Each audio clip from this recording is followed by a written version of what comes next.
ఇన్ని ఉద్యోగాలు కల్పించేందుకు వాళ్ళ ఆనందాన్ని వ్యక్తం చేస్తూ కమిట్మెంట్తో పనిచేస్తాం.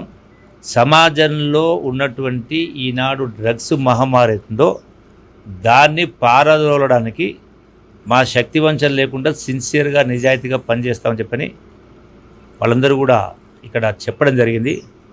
నాకు సంతోషం అనిపిస్తుంది. యాక్చువల్గా ఇంత పెద్ద ఇన్ఫ్రాస్ట్రక్చర్ ఇక్కడ అంటే ట్రైనింగ్ 28 ఎకరాల ప్రాంగణంలో అన్ని రకాల వసతులు ఉన్నాయి. ఇంకా కొన్ని ఇంప్రూవ్ కావాలని అడగడం జరిగింది. కొన్ని వాటిని ఏర్పాటు చేసే కార్యక్రమం చేస్తామని చెప్పడం జరిగింది. అట్లాగే వాళ్ళకు సంబంధించిన సమస్యలు అంటే భోజనానికి సంబంధించి కానీ, తాగునీటికి సంబంధించి కానీ, ఇతర సమస్యల గురించి ప్రస్తావించినప్పుడు అటువంటి సమస్యలు ఏమీ లేవు. స్వయంగా మేమే వాళ్ళందరూ కూడా కమిటీస్ ఏర్పాటు మేమే వంట చేసుకుని చేసే కార్యక్రమం చేస్తామని చెప్తా ఉన్నారు. సో డెఫినెట్గా అంటే అంతిమంగా గతంలో ఇంత పెద్ద ఎత్తున ఎప్పుడు కూడా రిక్రూట్మెంట్ జరగలేదు. ఈనాడు గౌరవ ముఖ్యమంత్రి రేవంత్ రెడ్డి గారి నాయకత్వాన ఈ యొక్క రిక్రూట్మెంట్ జరిగినాయి. పర్ఫెక్ట్గా ట్రైనింగ్ కూడా ఇచ్చి ఏర్పాటు చేస్తాము. వీళ్ళు ట్రైనింగ్ 3 మాసాల ట్రైనింగ్ పూర్తిగానే వీళ్ళు విధుల్లో చేరే కార్యక్రమం చేస్తారు.